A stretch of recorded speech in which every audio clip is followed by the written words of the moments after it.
27e homélie de saint Jean Chrysostome sur la lettre de saint Paul aux Hébreux. C'est par la foi que Moïse célébra la Pâque et qu'il fit l'aspersion du sang de l'agneau, afin que l'ange qui tua tous les premiers-nés ne touchât point les Israélites. Hébreux chapitre 11, versets 28 à 30. L'apôtre aime à prouver ou à confirmer sur sa route bien des vérités qu'il sème en passant, découvrant dans le texte sacré 1000 sens imprévus. Telle est en effet la parole de l'Esprit Saint, qu'elle ne contient pas seulement quelques sens sous une multitude de mots, mais qu'au contraire, sous très peu de mots, elle prête à des interprétations nombreuses et magnifiques. Dans cette étude en forme d'exhortation sur la foi, par exemple, saint Paul nous montre une figure, un mystère dont la loi de Jésus-Christ possède la vérité. Il dit « C'est par la foi que Moïse célébra la Pâque et qu'il fit l'aspersion du sang de l'agneau, afin que l'ange qui tuait tous les premiers-nés ne touchât point aux Israélites. » Quel est ce sang répandu? Dans chaque maison, un agneau tombait sous le couteau du sacrifice et son sang marquait chaque portée et détournait la mort qui moissonnait les Égyptiens. Si donc le sang de l'agneau sauvait les Juifs au milieu même des Égyptiens, et d'un fléau si redoutable, combien plutôt serons-nous préservés par le sang de Jésus-Christ, qui doit rougir, non plus nos portes, mais nos cœurs. Encore aujourd'hui en effet, celui qui dévaste et qui tue ne cesse de circuler au milieu de cette nuit du siècle. Armons-nous donc de ce sacrifice tutélaire. Notre onction est appelée par Moïse effusion, car nous aussi, nous avons été par la main de Dieu tirés de l'Égypte, des ténèbres, de l'idolâtrie.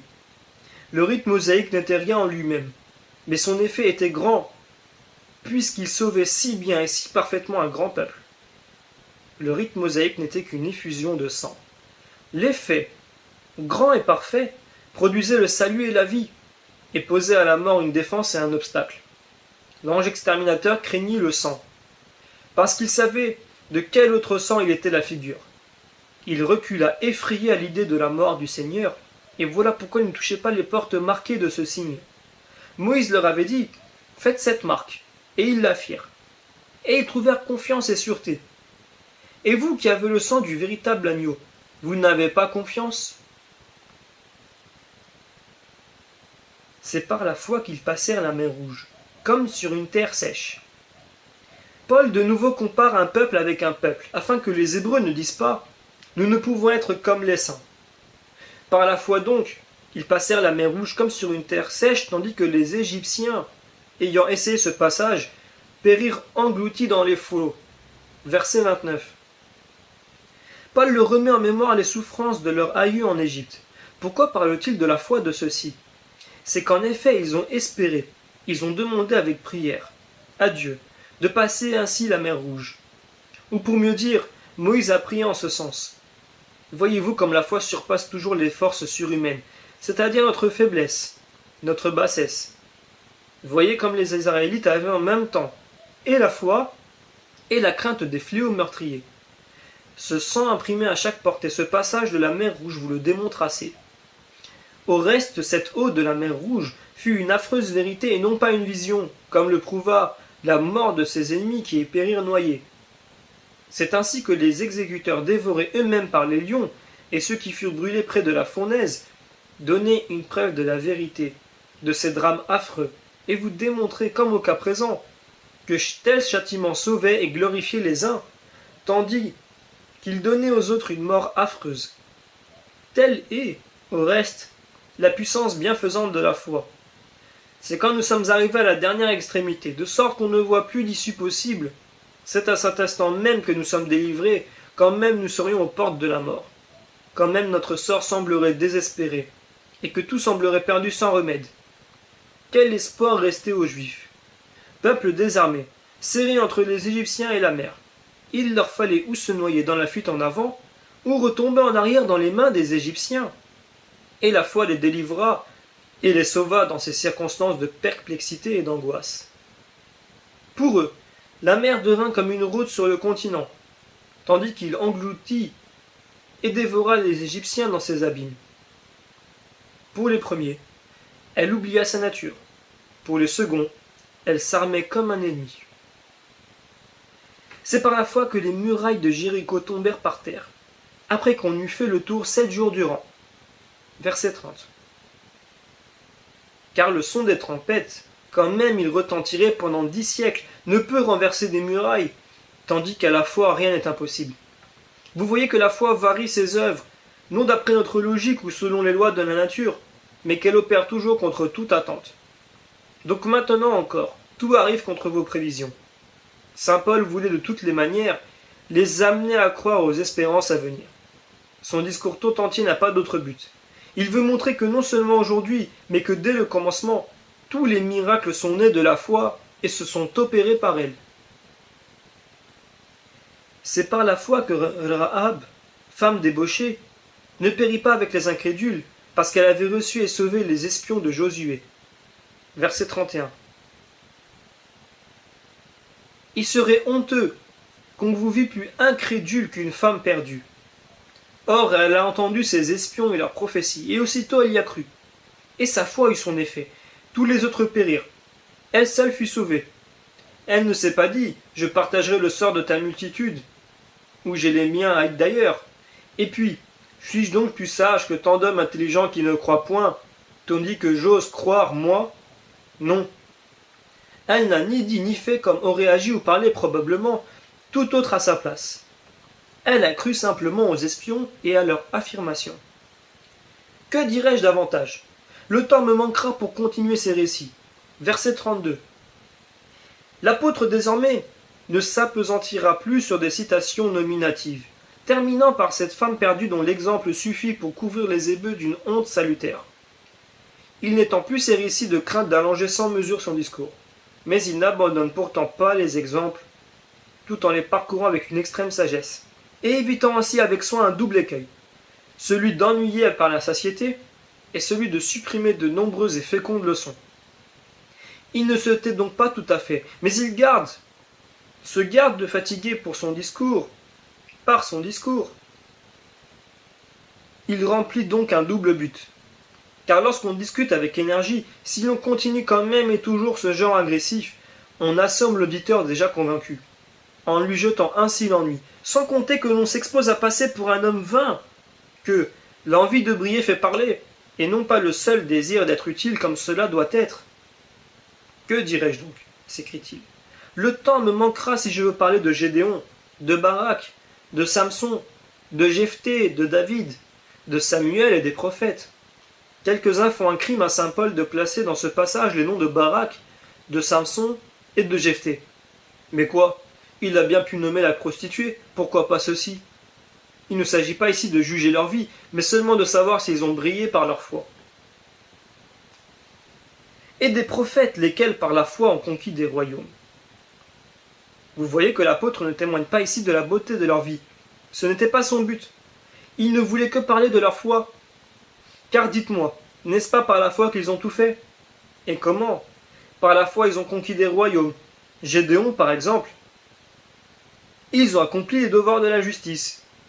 Qui est ici désigné? Toujours les mêmes. Peut-être par la justice il entend la charité.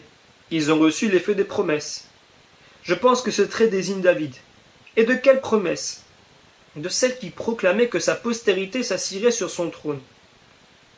Ils ont fermé la gueule des lions, ont arrêté la violence du feu, ont évité la pointe du glaive. Versets 33 et 34. Voyez comme ils étaient déjà pour ainsi dire au sein de la mort. Daniel au milieu des lions, les 3 enfants dans les abîmes de la fournaise, Abraham, Isaac et Jacob en diverses épreuves, sans jamais même alors se désespérer. C'est en effet le caractère de la foi. Quand tout arrive au malheur, il faut croire en ce moment-là même que rien de contraire aux divines promesses n'en sortira, mais qu'elles auront leur effet tout entier. Ils ont évité le tranchant du glaive. Je pense que ce trait se rapporte encore aux 3 enfants. Ils se sont remis de leur infirmité, ont été remplis de force et de courage dans les combats, ont mis en fuite les armées des étrangers. L'apôtre indique, sans donner de date, des faits postérieurs au retour de Babylone. Leur infirmité dont ils se rétablissent, c'est la captivité. Quand les affaires des Juifs étaient désespérées, quand eux-mêmes ressemblaient en tout, à des ossements desséchés, Eût-on espéré ce retour de Babylone, et non seulement ce retour, mais un complet recouvrement de leurs forces, qui leur fit mettre en fuite les armées des étrangers? Pour vous, dit saint Paul aux Hébreux, vous n'êtes pas encore dans cet état désespéré. Tous ces faits sont des figures de l'avenir. Les femmes ont recouvré, par la résurrection, leur enfant mort. L'apôtre ici parle des prophètes Élie et Élisée, qui, en effet, ont ressuscité des morts.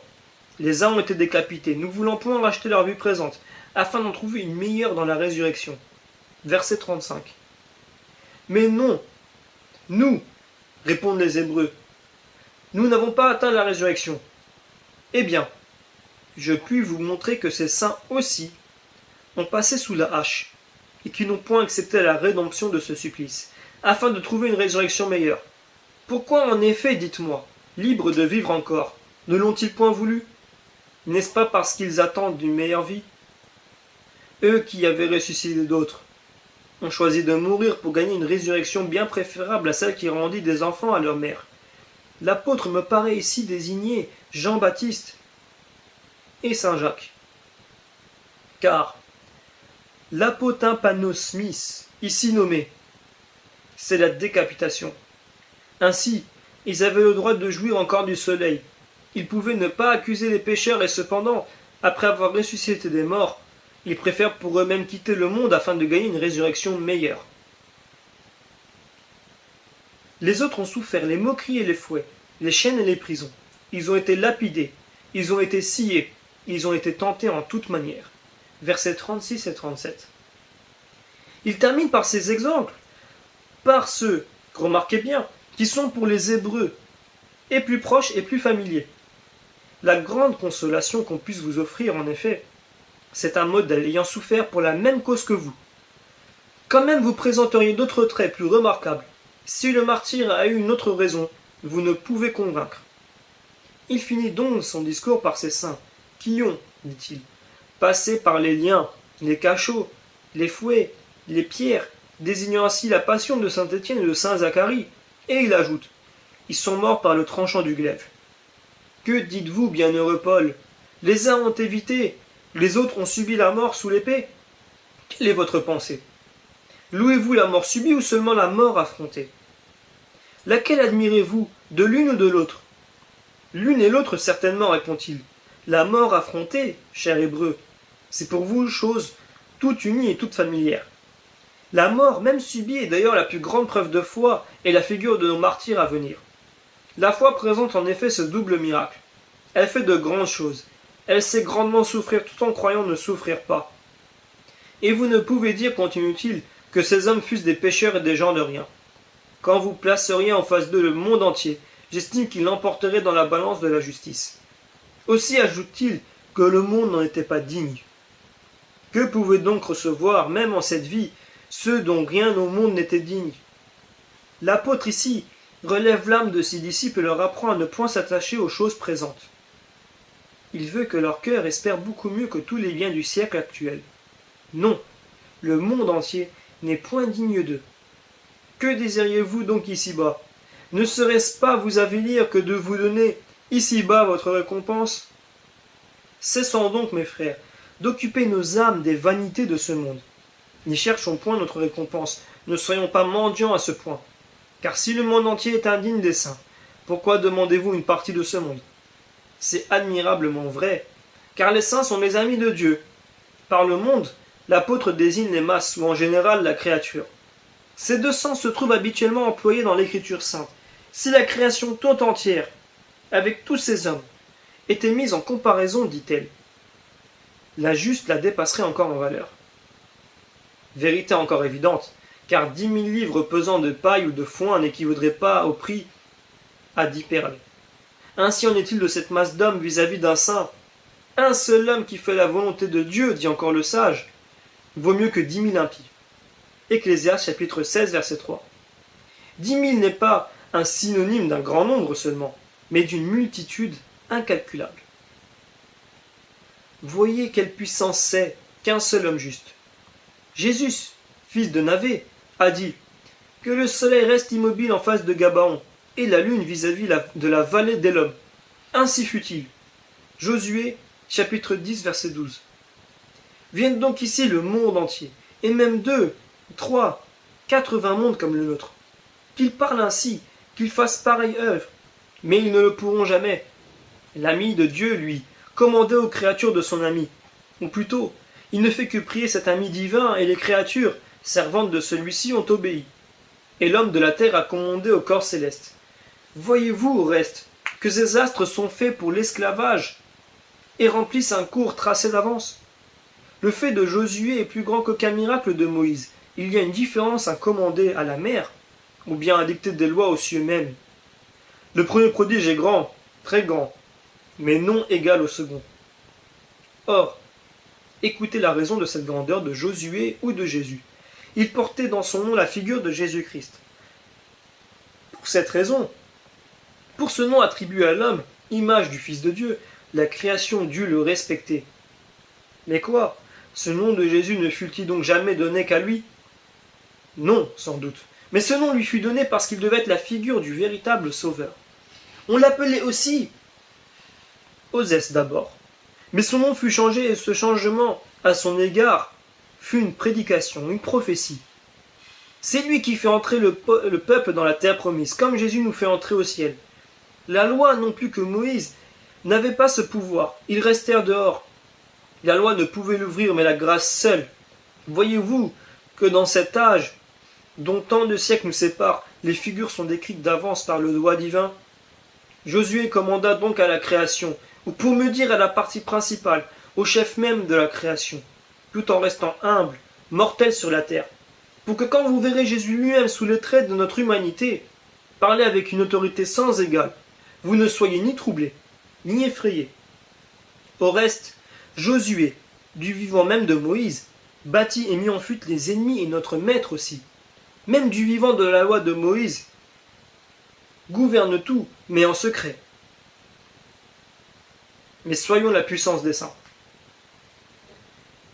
Si sur la terre, ils opèrent de tels prodiges, s'ils font l'œuvre même des anges, qu'est-ce donc au ciel? Quelle magnificence les y revêt! Peut-être chacun d'entre vous désirerait être capable de commander au soleil et à la lune.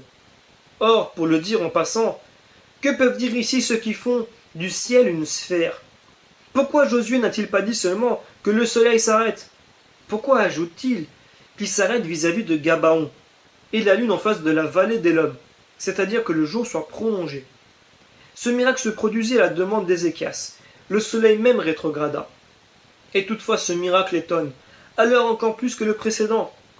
Il est plus surprenant de voir l'astre reprendre sa route au rebours que de s'arrêter simplement. Et toutefois, si nous voulons, nous ferons quelque chose de plus grand encore. Car, que nous a promis Jésus-Christ? Que nous arrêterons le soleil et la lune? Ou que nous la ferons reculer l'astre du jour? Non. Mais quoi? Nous reviendrons en lui, mon Père et moi, et nous ferons en lui notre demeure. Jean, chapitre 14, verset 23. Qu'ai-je donc besoin de miracles sur le soleil et la lune, puisque le Seigneur est maître de ces brillantes créatures, descend vers moi, et y prend même son domicile fixe et constant? Oui, que m'importe le reste? En quoi ai-je besoin des astres mêmes?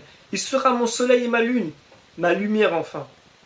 Car, répondez-moi, si vous étiez admis au palais impérial, que voudriez-vous de préférence? Serait-ce de pouvoir métamorphoser un des objets qui s'y trouvent, ou de vous y unir avec le souverain même et par une amitié si intime que vous le décideriez à descendre jusqu'à chez vous? Cette faveur ne vous paraîtrait-elle pas bien plus belle que cette autre vaine puissance? Il ne faut plus s'étonner des miracles du Christ. Si Josué, qui n'était qu'un homme, en a fait d'aussi grands, par un simple commandement, on répondra que Jésus-Christ ne prie pas son Père, mais qu'il agit par sa propre autorité.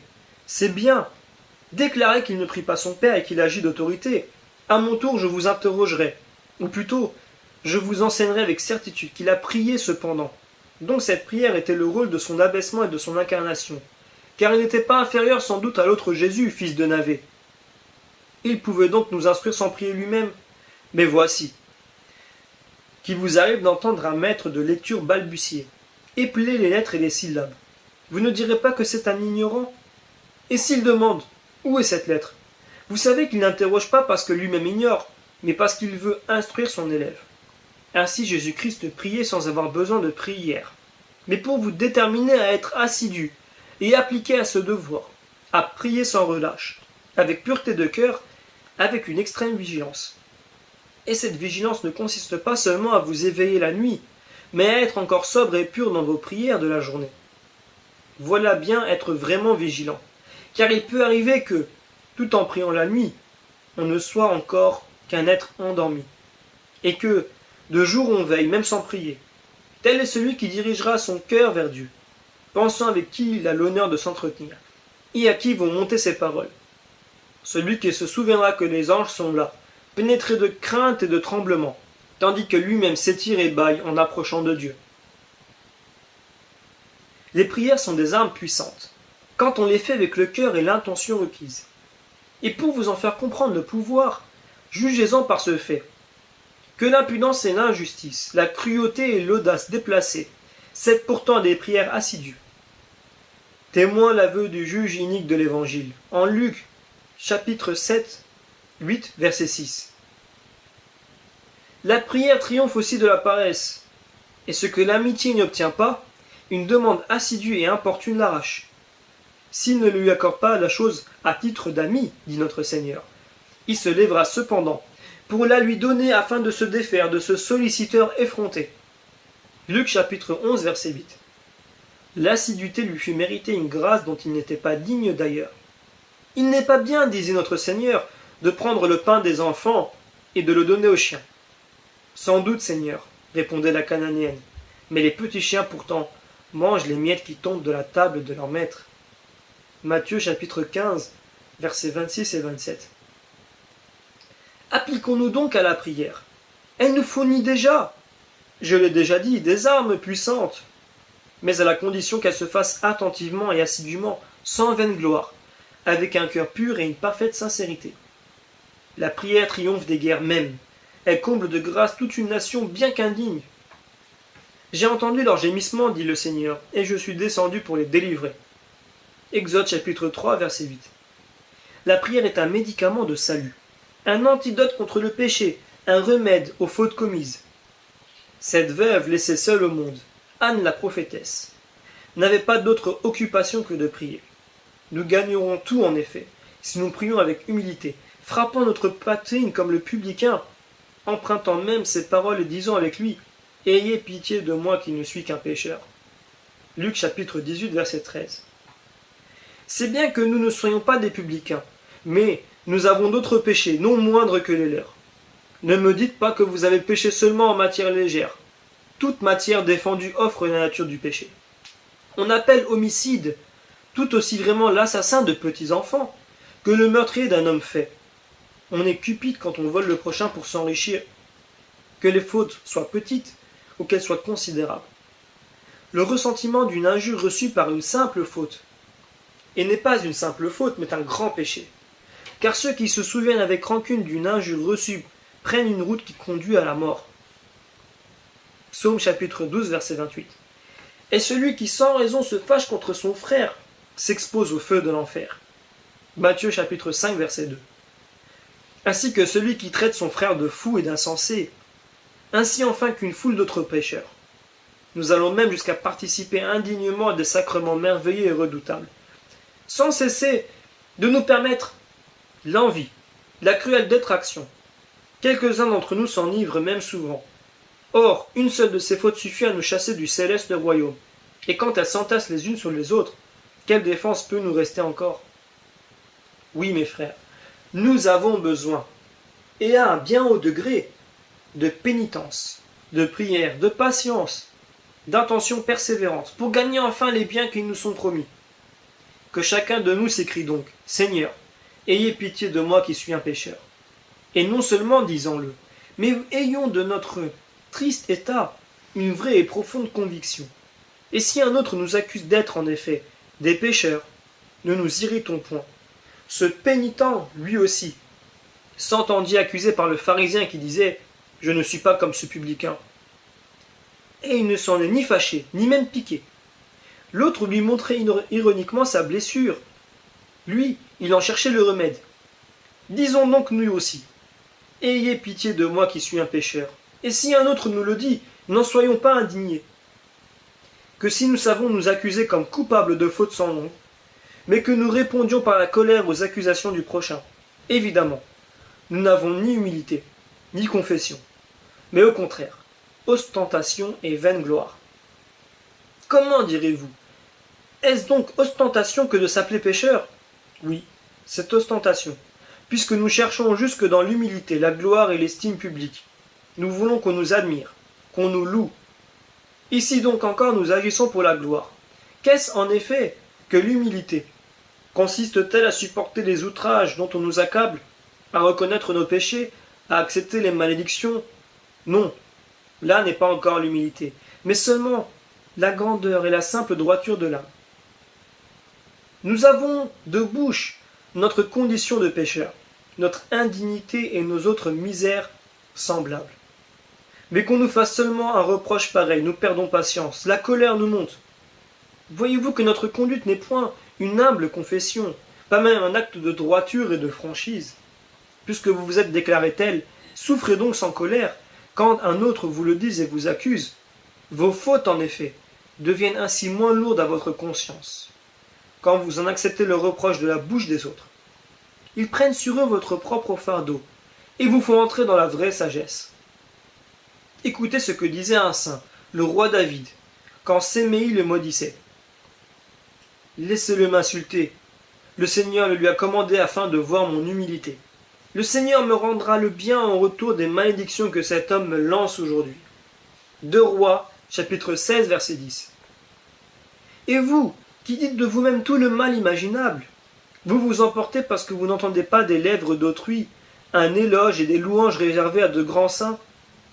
Vous voyez bien que vous jouez indignement dans un sujet qui n'admet pas un tel jeu, car c'est repousser la louange par soif d'autres louanges pour gagner même de plus grands éloges, pour acquérir une plus large domination, admiration.